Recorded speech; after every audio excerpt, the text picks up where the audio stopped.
6 மாதங்களுக்கு முன்னர் அவளை காண வந்த தாத்தா மிகவும் நலிந்து காணப்பட்டார். இந்த பல ஆண்டுகளில் அவரை நோயும் துக்கமும் மிகவும் ஒடுக்கிவிட்டிருந்தன. பார்வையாளர்களை கைதிகள் சந்திக்க ஒதுக்கிவிடப்பட்டிருந்த அந்த சிறு இடத்திலே அவர் அன்று காத்து கொண்டு நின்றார். என்னென்னவோ பேசணும்னு தான் வரேன், உன்னை பார்த்ததும் பேச முடியறதில்லை. கிழவரின் தொண்டை நடுங்கியது. கண்களில் நீர் தழும்பியது. தோள் மீது அழுக்கு சட்டை மேல் கிடந்த துண்டால் கண்களை துடைத்து கொண்டு அவளை பரிவும் துயரமுமாய் பார்த்தார். தும்பப்பூவாகிவிட்ட தலைமுடி, உள்ளடங்கிய கன்னங்கள், ஒட்டிய தாடை, எலும்பின் மீது நலிந்து தொங்கிய தசைகள் எல்லாம் தாத்தாவுக்கு வயதாகிவிட்டது என்று தம்பட்டம் கொட்டின. நரைத்த புருவங்களை சுருக்கி கொண்டு இடுக்கிய கண்களால் அவளை அன்போடு பார்த்தார். என்னம்மா சொல்ற? வலது காதை கையால் வளைத்து பிடித்தபடி கேட்டார். காது, கண்கள், உடலின் தெம்பு எல்லாமே தாத்தாவுக்கு மங்கி கொண்டு வருகின்றன. புரிந்து கொண்டாள் அவள். ஆனால் அவள் மேல் கொண்டிருந்த அன்பு அது அப்படியே துளியும் மாறாது மங்காதுதான் இருந்தது. காற்றில் பறந்து விடுவார் போன்ற பலவீன நிலையிலும் ரயிலையும் பஸ்ஸையும் பிடித்து அவளை பார்க்க வந்திருந்த அந்த கிழவரின் பாசம் அவள் நெஞ்சை என்னவோ செய்தது. ஆண்டவன் புண்ணியத்தில் என் அலைச்சலுக்கு ஒரு முடிவு வந்துட்டுதம்மா. இந்த ஜெயிலின் தலைவி புண்ணியவதி உன் விடுதலைக்கு செய்ய வேண்டியதையெல்லாம் ஆரம்பிச்சிட்டாங்களாம். இன்னும் 6 மாதம். நாளை எண்ணிக்கொண்டு இருப்பேன். தழுதழுத்தார். கல்லால் ஆன பெண் போல ஆடாது அசையாது தாத்தாவை அவள் பார்த்தாள். கண்களை தொடச்சிக்கோங்க, வருத்தப்படாதீங்க என்று ஆறுதல் சொல்லக்கூட தோன்றாத ஒரு பிரமிப்பு அவளுக்கு. அந்த கிழப்பிராணன் 6 மாத காலத்தை தாண்டுமா? அவளுள் ஒரு சந்தேகம். அவளது கணிப்பு சரியாகவேத்தான் இருந்தது. விடுதலையாகி அவள் வெளிவரும் நாளன்று அவர் அங்கே வந்து அவளை அழைத்து செல்ல முடியாது நோயாக படுத்து விட்டிருந்தார். 2 மாத காலமாக அவரிடமிருந்து கடிதம் கூட வரவில்லை. இப்பொழுதுதான் யாரோ தம்பியாமே, அவனிடம் பார்சலுடன் ஒரு கடிதமும் அனுப்பியிருந்தார் தாத்தா. தலைவி அவளிடம் கடிதத்தை கொடுத்ததும் அவசரமாக பிரித்து படித்தாள். திருச்சி ஜங்ஷனுக்கு தம்பி வந்து சந்திப்பான். தாத்தா பூடகமாக எழுதியிருந்தார். ஆமாம், இந்த தம்பி யார்? அவளுக்கென்று உறவினர்கள் யாரும் கிடையாதே. அதுவும் அவள் சிறைக்கு சென்ற பின் தூரத்து உறவினர்கள் கூட தாத்தாவை விட்டு நழுவி விட்டதாக கேள்வி. திடீரென்று இந்த தம்பி எங்கிருந்து முளைத்தான்? அன்று காலை விடிந்ததுமே அவளுக்கு கற்றுக்கொள்ள முடியாத ஒரு பரபரப்பு. தலைவி அலுவலகத்திற்குள் வந்து ஆவணம் செய்து முடித்ததும் அவளை அழைப்பார்கள். சட்டப்படி நடக்க வேண்டியவை துரிதமாக நடைபெறும். 14 ஆண்டுகளுக்கு முன் அவள் சிறைக்குள் வந்த அன்று உடுத்தி கொண்டு வந்த புடவை, ரவிக்கை இத்தியாதி அடங்கிய பார்சலை பத்திரமாக பாதுகாக்கப்பட்டிருந்த இடத்திலிருந்து எடுத்து வந்து தயாராக வைத்திருப்பார்கள். அவளிடம் அதை ஒப்படைத்துவிட்டு தலைவி கடைசியாக சில புத்திமதிகளை சொல்வார். எப்பொழுதும் சாத்தப்பட்டு இருக்கும் அந்த பலமான கதவுகள் திறக்கப்பட்டதும் மேலே சிந்திப்பதற்குள் காலை வேளை தேக பயிற்சிக்கு பெண்கள் வரிசையில் நின்றனர். சௌதாமினியும் அவர்களுடன் சேர்ந்து கொண்டாள். பல் விளக்கி குளித்துவிட்டு புடவையை துவைத்து காய வைத்துவிட்டு வேறு உடுத்தி கொண்டு காலை ஆகாரத்துக்கு தயாரானாள். அன்று மாலை 6:45க்குத்தான் அவள் செல்ல வேண்டிய வண்டி காட்பாடி ஜங்ஷனிலிருந்து புறப்பட இருந்தது. கடைசி முறையாக அவள் பகல் உணவையும் அன்று அங்கேதான் சாப்பிட்டாக வேண்டும். நேரம் நத்தையாக நீண்டு கனத்தது. தலைவி அலுவலகத்திற்கு வந்ததுமே துரிதமாக எல்லாவற்றையும் முடித்துவிட்டு அவளிடம் அவள் தாத்தா தந்த பார்சலை கொடுத்தார். தாத்தாவுக்குத்தான் எத்தனை முன் யோசனை! உடுத்தி கொண்டு அங்கிருந்து புறப்பட ரோஜா வண்ணத்திலே ஒரு புது நூல் சேலை, அதற்கேற்றபடி அதே நிறத்தில் உத்தேசமாக தைத்த ஒரு ரவிக்கை, உள்ளாடைகள், ஒரு சிறு பொட்டலத்தில் குங்குமம், செலவுக்கு 15 ரூபாய்கள், எல்லாவற்றையும் அதற்குள் வைத்திருந்தார். அன்று மாலை காட்பாடி சந்திப்பில் வந்து நிற்கும் திருப்பதி திருச்சி எக்ஸ்பிரஸில் அவளை ஏற்றிவிடக் கூட துணையாக 2 பெண் வார்டர்கள் செல்ல வேண்டும் என்று தலைவியின் ஏற்பாடு. பெண்கள் பெட்டியில் தூங்க வசதியுடைய இடத்திற்கான டிக்கெட்டும் முன்கூட்டியே வாங்கியாகிவிட்டது. மாலை 4 மணி அளவில் அவர்கள் பஸ்ஸில் காட்பாடிக்கு செல்ல வேண்டியதுதான் பாக்கி. எல்லோரிடமும் விடைபெற்று கொண்டு விட்டாள். தலைவி சௌந்தரி இருவரிடையே விடைபெற்று கொள்ள நெருங்கிய போதுதான் அவள் நெஞ்சுக்குள்ளே உருண்டை ஒன்று இறுக்கமாக எழுந்து புரண்டு பேச முடியாது அடைத்து கொண்டு விட்டது போன்ற கனத்த உணர்வில் தவித்தாள். தலைவி அவளது கரத்தை பிடித்து அழுத்தினார். அவரது வாழ்த்துக்கள் அதிலேயே அடங்கிவிட்டிருந்தது. அவளும் தான் நன்றியை மௌனமானதொரு முறுவலில் தெரிவித்துவிட்டு நகர்ந்தாள். சௌந்தரி தொழிற்சாலையில் காலை முழுவதும் நாடா பின்னிக் கொண்டிருந்தாள். பகல் உணவுக்கு பின் முதியோர் கல்வி அறையில்தான் அவளை சந்திக்க முடிந்தது. அக்கா, என்னை மறந்துடாதீங்க. மேலே பேச முடியாது அவளை இறுக்கமாக கட்டிக்கொண்டு சௌந்தரி குமரி அழுதுவிட்டாள்.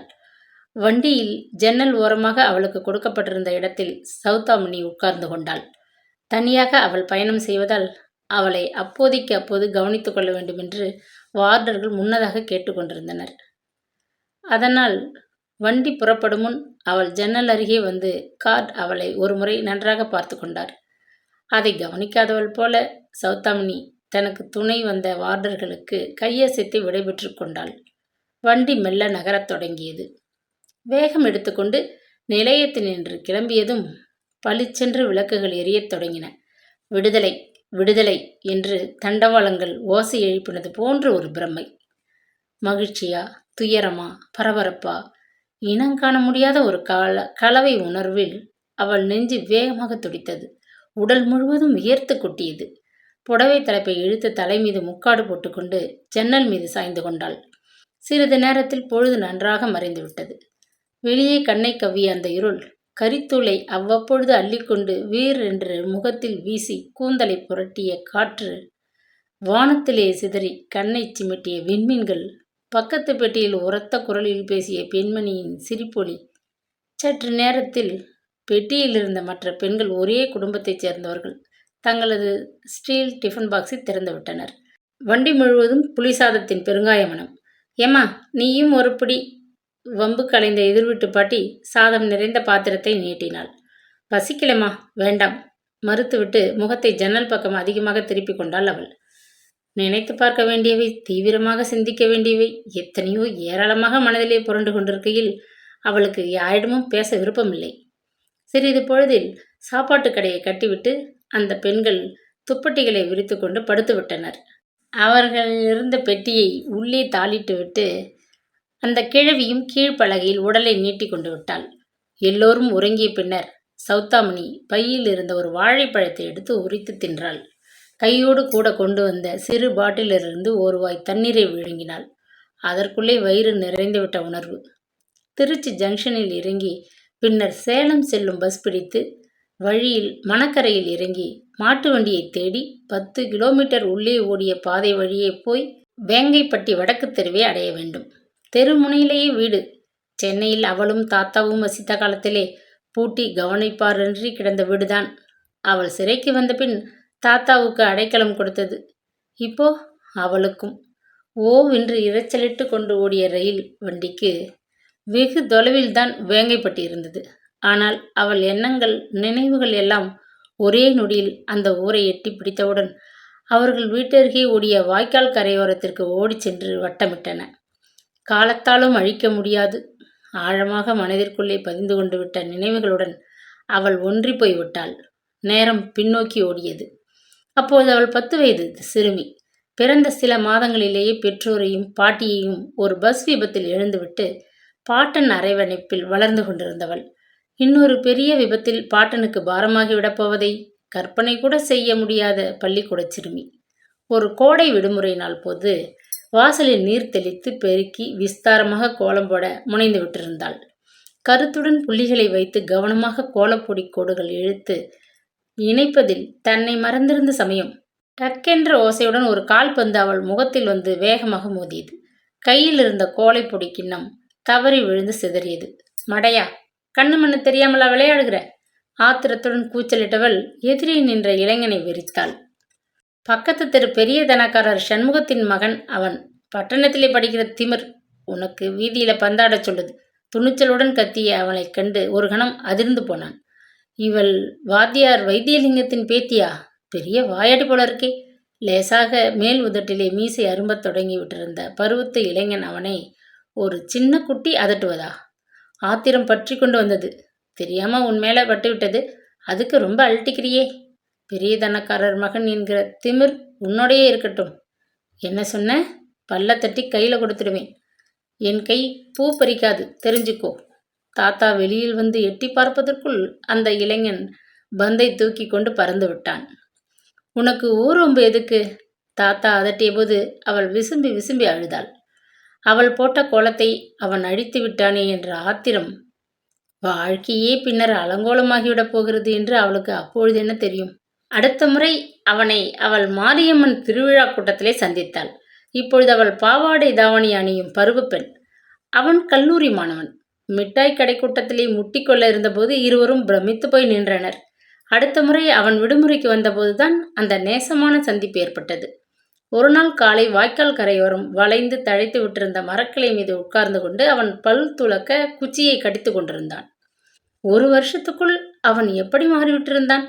திகைத்து போனாள் அவள். பாவாடை தாவணியுமாக இடுப்பிலே குடத்துடன் தண்ணீர் எடுக்க வந்த அவளை பார்த்து அவனும் தான் அதிசயப்பட்டு விட்டான். நீ வாத்தியார் பேத்தி சௌதாமினி தானே? வியப்புடன் கேட்டான். இடுப்பில் வேட்டி, அரக்கை பனியன், நெற்றியில் புரண்ட சுருண்ட முடி, கண்களில் சிரிப்பு. எத்தனை அழகானவனாக வளர்ந்து விட்டிருக்கிறான். நீங்க பெரிய தனக்காரர் மகன் இல்லை? ஆச்சரியத்துடன் துணிச்சலாக கேட்டாள் அவள். உன் கோலத்தை அழிக்க பந்தை வீசின அதே மடையன், திமிர் பிடித்த அதே தாயுமானவர்தான். பக்கென்று இருவரும் சிரித்து விட்டனர். வாய்க்கால் கரையோரம் பூத்திருந்த நெருஞ்சி பூக்கள் எல்லாம் சூரிய ஒளியில் தங்க மலர்களாக தகதகத்தன. எங்கேயோ மாமரத்து கிளையில் கூவிய குயிலின் ஓசை அன்று அவன் காதுக்கு எத்தனை இனிமையாக இருந்தது. வெகுநேரம் அவள் குடத்தை விலக்கி கொண்டிருந்தாள். அவனும் நீண்ட நேரம் அன்று பல் துளக்கினான். அவர்கள் அதிகம் பேசவில்லை. பார்வைகள் எத்தனையோ விஷயங்களை பரிமாறிக்கொண்டிருந்தன. பின்னர் ஒவ்வொரு நாளும் சந்திப்பு வாய்க்கால் கரை, பெருமாள் கோவில், மண்டபம், தெருக்கோடியில் இருந்த இடிந்து போன சாவடி என்று எத்தனையோ இடங்களில் சந்தித்து பேசி காதலித்து மகிழ்ந்த நாட்கள் எத்தனை. பின்னர் படித்து பட்டம் பெற்று ஊரோடு வந்துவிட்ட தன் மகன் வாத்தியார் பேத்தியை காதலிக்கிறான், கல்யாணம் செய்து கொள்ள ஆசைப்படுகிறான் என்ற உண்மைகள் தெரிந்தபோது பெரிய தனக்காரருக்கு வந்த கோபம், அவர்கள் வீட்டிலே வெடித்த பூகம்பம், அந்த பிரிவு, கண்ணீர், அப்பப்பா! பெருமூச்சுடன் அவள் நிமிர்ந்து உட்கார்ந்தாள். ஏம்மா, ஏதாச்சும் வேணுமா? எதிர்ப்பலகையில் படுத்து கிடந்த கிழவியின் குரல் சிந்தனையை துண்டித்தது. வேண்டாம்மா, முணுமுணுத்தபடி புடவை தலைப்பை இழுத்து முகத்தின் மீது போட்டுக்கொண்டு பலகை மீது சாய்ந்து கொண்டாள். சிறிது பொழுதில் அவளையும் அறியாது உறங்கி போனாள். திடீரென்று விழிப்பு ஏற்பட்ட போதுதான் புரிந்தது. வண்டி திருச்சி ஜங்ஷனை அடைந்து விட்டிருந்தது. ஜாமான்களை நகர்த்தி எடுத்துக்கொண்டு ஒரே சமயத்தில் வெளியேறிவிட பெட்டிக்குள் இருந்த பெண்கள் அவசரப்பட்டனர். அவர்கள் அனைவரும் இறங்கிய பின்னர் கையில் துணிப்பையுடன் பின்னால் மெல்ல அவள் வெளியே வந்தாள். விடியற்காலை வேளை. அந்த பெரிய கடிகாரத்து முள் 5:30 நோக்கி நகர்ந்து கொண்டிருந்தது. கசமுசவென்றதொரு கூட்டம். ஒரு தூண் அருகே நின்று சுற்றிலும் பார்த்தாள். பல வருஷங்களுக்கு முன் அவள் விட்டுப்போன ஜங்ஷன் புதியதொரு முகத்துடன் ரொம்பவும் மாறுபட்டிருப்பது போன்று அவளை குழப்பியது. ஏதாவது தேவையாம்மா? விசாரித்தபடி கார் அருகில் வந்தபோது சட்டென்று தலையசைத்துவிட்டு நகர்ந்தாள். அக்கா என்ற குரல் அவளை திடுக்கிடச் செய்தது. யார் இவன்? தாடி மீசையுடன், அக்கா என்ற உறவுடன். தாத்தா கடிதம் கொடுத்து அனுப்பியிருக்கார். இந்தாங்க, கார் கொண்டு வந்திருக்கிறேன். நேரே வேங்கைப்பட்டிக்கு போயிடலாம். எரிச்சலை கட்டுப்படுத்த முடியாது அவள் அவனை நிமிர்ந்து பார்த்தாள். தாத்தாவின் சுருள் கையெழுத்தில் சுருக்கமாக எழுதப்பட்ட அந்த கடிதத்தை விளக்கடியில் நின்று பிரித்து படித்தாள். தம்பி ரிஷியுடன் நீ உடனே காரில் புறப்பட்டு வந்துவிடு, மற்றவை நேரில். அவனது தோற்றத்திற்கும் அந்த புத்தம் புது காருக்கும் சம்பந்தமில்லாதிருப்பதாக அவளுக்கு தோன்றியது. பின்னாசனத்தில் ஏறி உட்கார்ந்தாள். பொழுது விடிந்து தொடங்கியது. வேகமாக வெளிச்சம் பரவ சாலை ஓரத்திலே இடது பக்கம் காருடனே கம்பீரமாக ஓடி வந்த காவேரி நதியின் மீது அவள் பார்வைப்பட்டதும் குபீர் என்று கடந்த கால நினைவுகள் புரண்டு எழுந்தது. நெஞ்சை அமுக்கின. அத்துடன் கோபம் பீரிட்டு கொண்டு வந்தது. தாத்தாவுக்கு உடம்புக்கு முடியலை, உன்னை அனுப்பியிருக்கிறார், ஒத்துக்கிறேன். ஆனால் உண்மையில் நீ யார்? அதட்டலாக எரிச்சலுடன் கேட்டாள். சட்டென்று ரிஷி ஒரு கணம் சாலை நின்று பார்வையை பின்பக்கம் திருப்பி மென்மையாக சிரித்தான். உங்கள் தம்பி ரிஷி. வாயை மூடு. நீ யாருன்னு என்னால் ஊகிக்க முடிகிறது. உன்னைப் போல எத்தனை தம்பிகளை நான் பார்த்திருக்கிறேன். எதற்காக எங்களுக்கு உதவி செய்ய வந்திருக்கேன்னு எனக்கு தெரியும். ஆனால் உன் ஜம்பம் என்கிட்ட பலிக்காது, தெரிந்துகொள். கிரீச்சென்று அலறினாள். நிதானமாக ரிஷி காரை ஓட்டி கொண்டிருந்தான். அதற்கு பின்னர் அவள் பக்கம் திரும்பவும் இல்லை, பேசவும் இல்லை. சில்லென்று வீசிய குளிர்ந்த காற்று தன் முகத்தில் படும்படி அவள் ஜன்னல் அருகே நகர்ந்து உட்கார்ந்து கொண்டாள். பார்வை சாலையின் வலது பக்கம் மூடியது. சற்று தொலைவில் தெரிந்த அந்த குன்றின் மீது அந்த கோவில் அப்படியேதான் இருந்தது. அடிவாரத்திலிருந்து சாலை வரை பரவி கிடந்த நெல் வயல், வாழைத்தோட்டம் எல்லாம் முன்போலவேதான் இருந்தன. ஆனால் மரங்களிடையே பரவலாக தெரிந்த ஓலை குடிசைகள் சில இப்பொழுது ஓட்டு கட்டிடங்களாகிவிட்டிருந்தன. சாலை ஓரத்தில் அணிவகுத்து நின்ற தூங்குமூஞ்சி மரங்களை தாண்டி கொண்டு கார் நகர்ந்தபோது கவனித்தாள். வழியில் ஆங்காங்கே பஸ் நிற்கும் நிலையத்தைச் சேர்ந்த சிறு கிராமங்கள் மிக வித்தியாசமாக மாறிவிட்டிருந்தன. சாலை வரை அடைத்து கொண்டு முட்டு முட்டாக கிடந்த வைக்கோல் போர்களை மறைத்து மாடி கட்டிடங்கள், டீ கடைகள், பள்ளிக்கூடங்கள் என்று மாறுபட்ட அமைப்பில் கிராமங்கள் முன்னேறிவிட்டிருந்தன. அடர்த்தியான ஆலமரங்கள் நெருக்கமாக வளர்ந்திருந்த சாலையின் திருப்பத்தை கார் அடைந்தபோது அவளுக்குள் ஒரு பரபரப்பு. அந்த முடக்கில் நின்று உள்ளே ஓடிய பாதைக்குள் நுழைந்து கார் விரைந்ததால் சிறிது பொழுதில் அவர்கள் வேங்கைப்பட்டிக்குள் புகுந்து விடுவார்கள். இதுவரை ஏற்படாத ஒரு அச்சத்தில் நெஞ்சு வெடித்துவிடும் போல கனத்தது. மூச்சு முட்டியது. கழுத்தை நனைத்த வியர்வையை புடவை தலைப்பால் அழுத்தி துடைத்து கொண்டாள். ரிஷி அந்த திருப்பத்தில் மிகவும் பழகியவன் போல காரை வளைத்து கொண்டு நுழைந்தான். குண்டும் குழியுமாக மாட்டு வண்டிகளை குலுக்கி எடுக்கும் அந்த பாதை இப்பொழுது செப்பனிட்டு தார் மெழுகிய நல்ல சாலையாக காணப்பட்டது. வேகமாக பரவி கொண்டு வந்த வெளிச்சத்தில் தகதகத்த வெற்றிலை கொடிக்கால்களையும் அந்த சிறு பாலத்தையும் கார் நெருங்கும் பொழுது வேதனையின் சுமையில் திணறி போனாள். அசட்டையாக காரை ஓட்டிச் சென்ற ரிஷி மீது அவளுக்கு ஆத்திரம் பற்றி கொண்டு வந்தது. உடல் நலமில்லாத தாத்தாவின் பலவீன நிலையை உபயோகித்து கொண்டு தம்பி வேஷத்தில் புறப்பட்டிருக்கும் அவனை அவள் நன்றாகவே புரிந்து கொண்டு விட்டாள். ஒரு சந்தர்ப்பவாதியிடம் இந்த தாத்தா எப்படி சிக்குண்டார்? அவளுக்கு மெத்த வியப்பு. ஆவேசமாக சிந்தனையில் மோதிய கொடுமையான நினைவுகளின் பலுவை தாங்க முடியாது சாய்ந்து கொண்டாள். அந்த கொலை குற்றத்துக்காக கைது செய்யப்பட்டு போலீஸ் பாதுகாப்பில் இருந்த சமயம் அவள் அடைந்த துயரம், வெட்கம், நீதிபதிக்கு முன் தலை குனிந்து நின்றபோது அனுபவித்த அவமான உணர்வு, பலத்த முயற்சியில் ஜாமீனில் விடுதலையாகி வெளிவந்த போது துக்கத்தில் உடைந்து பொங்கி வந்த அழுகையை கட்டுப்படுத்தி கொண்டு புன்னகைக்க முயன்ற தாத்தாவின் பரிதாப முகம் எல்லாம் சங்கிலி தொடர் போல நினைவில் மோத அவைகளை உதற விரும்புகிறவள் போல எழுந்து நிமிர்ந்து உட்கார்ந்தாள். அக்கா, கூப்பிட்டீர்களா? ரிஷி திரும்பாமலேயே கேட்டான். இல்லை, அழுத்தமாக அதட்டிவிட்டு கழுத்தில் புரண்ட அவனது நீண்ட முடியை வெறுப்புடன் விரித்தாள். மீண்டும் பழைய நினைவுகள் தொடராக. ஜாமீனில் விடுதலையாகி அன்று மாலைதான் அவள் வீடு திரும்பியிருந்தாள். இந்த ரிஷியைப் போலவே ஒரு வாலிபன் முகத்தை மறைத்த கருப்பு கண்ணாடியை கையில் பிடித்துக்கொண்டு பெரிதாய் புன்னகைத்தபடி வாசலில் நின்று கொண்டிருந்தான். கதவை திறந்த தாத்தாவுக்கு பெரிய கும்பிடு போட்டான். சுவாதீனமாக கூடத்திற்குள் வந்து நாற்காலியில் உட்கார்ந்து கொண்டான். தாத்தா கிராமத்து பள்ளி ஆசிரியராக இருந்தாரோ என்னவோ, ஒரு 10ஆம் பசலித்தனம். ரொம்ப இருமுறீங்களே, மருந்து ஏதாச்சும் வாங்கித்தரவா? அக்கறையுடன் கேட்ட அந்த ஜிப்பாக்காரன் சட்டென்று ஒரு நோட்டு புத்தகத்தையும் பேனாவையும் கையில் எடுத்துக்கொண்டான். ஒரு கழித்த உள்கதவின் பின்னாலிலிருந்து சௌதாமணி விரைவாக வெளிவந்தாள். தாத்தாவை நான் கவனிச்சுக்கிறேன். நீங்கள் சித்த வெளியில் போகிறீங்களா? நான் வந்து வந்து தடுமாறினான் அந்த வாலிபன். அதனால்தான் போகச் சொல்கிறேன். பிணத்தை கொத்தி பிடுங்கும் கழுகு போல இங்கே வந்து கூச்சலிட்டு பற்களை கடித்து கொண்டு அவனை துரத்தி கதவை தாளிட்டாள். யாரும் அவன்? அப்படி கோவிச்சு கொண்டுட்டியே? தாத்தாவின் அருகில் வந்து மண்டியிட்டு கொண்டு உட்கார்ந்தாள் பேத்தி. உங்களுக்கு அவனை யாருன்னு தெரியலையே தாத்தா? நான் வெளியிலேயே வந்து டாக்ஸியில் ஏறதுக்குள்ள அந்த டாக்ஸியை சுற்றி கொள்ள பரபரப்பாக ஓடி வந்தானுங்களே 3 பேர். அவர்களைப் போல இவனும் ஒரு பத்திரிகை நிருபன். என்னுடைய வேதனையையும் அவமானத்தையும் விளம்பரப்படுத்தி உங்ககிட்ட விஷயங்களை நேரடியாக சேகரிக்க வந்திருக்கிறான். புரியலையா தாத்தா? இவங்களை பார்த்தா எனக்கு கழுகுகள் போல தோணுது. என் பிணத்தை குத்தி குதற வந்த கழுகுகள் தாத்தா. விம்மிக்கொண்டே அவரது மடியில் சாய்ந்து குமுறி அழுதாள். கிழவர் தம் கன்னத்தில் வழிந்த கண்ணீரை துடைத்து கொண்டார். அம்மா, குழந்தை இந்த நிலைக்கு வந்த பிறகு இதனுடைய பாதிப்புகளை தாங்கிக்கத்தானே வேணும், தழுதழுத்தார். உண்மைதான். மறுநாள் அவளை பற்றி பத்திரிகையில் ஒரு செய்தி. ஜாமீனில் விடுதலையாகி வந்துள்ள சௌதாமணி நமது நிருபரை சாடினார். அத்தோடு மட்டுமா, வழக்கு நடக்கும்பொழுது பார்வையாளர் பகுதியில் உட்கார்ந்து கொண்டு கூண்டிலே நின்ற அவளை கூர்மையாக பார்த்தபடி பத்திரிகை நிருபர்கள் கொட்டை எழுத்துக்களில் வீதியில் சிரிக்க விட்டனர். சிவப்பு வண்ண சேலையில் சிங்காரமாக நின்ற சௌதாமணி குறுக்கு விசாரணையின் போது பளிச்சென்று பதிலளித்தாள். கோர்ட்டில் ஒரே கலகலப்பு. எத்தனையோ இரவுகள் சிறையில் தூக்கத்தில் நின்று விழிப்பு ஏற்பட்டு எழுந்து உட்கார முயல்வாள். நீதிமன்றத்தில் பார்வையாளர் பகுதியில் உட்கார்ந்து வேகமாக எழுதி கொண்டிருந்த அந்த நிருபர்களின் நினைவு நெஞ்சிலே நிறைத்து முந்திக் கொண்டுவிடும். சர்க்கார் தரப்பு வக்கீலின் ஏளனம் தொனிக்கும் கேள்விகளுக்கு பதில் தெரிவிக்க இயலாதவள் பதைக்கும்போது பார்வையாளர் பகுதியில் அலையலையாக சிரிப்பொலி. மீண்டும் கேட்பது போன்ற பிரமையில் கொப்புளித்த வியர்வையில் உடல் பூராவும் நனைய நெஞ்சு படபடக்க அழுகையை மீறிவிட்ட அந்த கொடும் துயரை சுமையை தாங்க மாட்டாது பெருமூச்சுடன் திரும்பி திண்ணையில் படுத்து கொண்டு விடுவாள். இந்த தம்பி ரிஷி அந்த கூட்டத்தைச் சேர்ந்தவன்தான், சந்தேகமே இல்லை. கழுகுக்கு மூக்கில் உயர்த்தது போல இவன் எதற்காக வந்திருக்கிறான்? எண்ணத்தை தேடிக்கொண்டு வேங்கைப்பட்டிக்கு விரைந்திருக்கிறான்.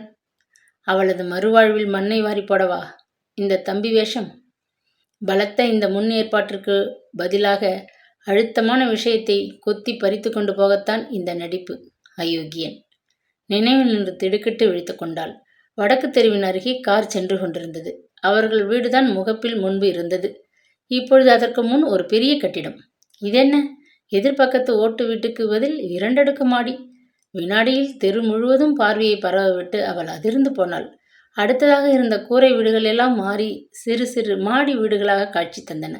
ஆனால் அவர்கள் வசித்த அந்த வீடு இன்னும் பழுதடைந்த நிலையில் நாட்டு ஓடு வேய்ந்த கூரையும் வாசலில் திண்ணையும் ரேழியுமாக அதே பழைய அமைப்பில் அப்படியே இருந்தது.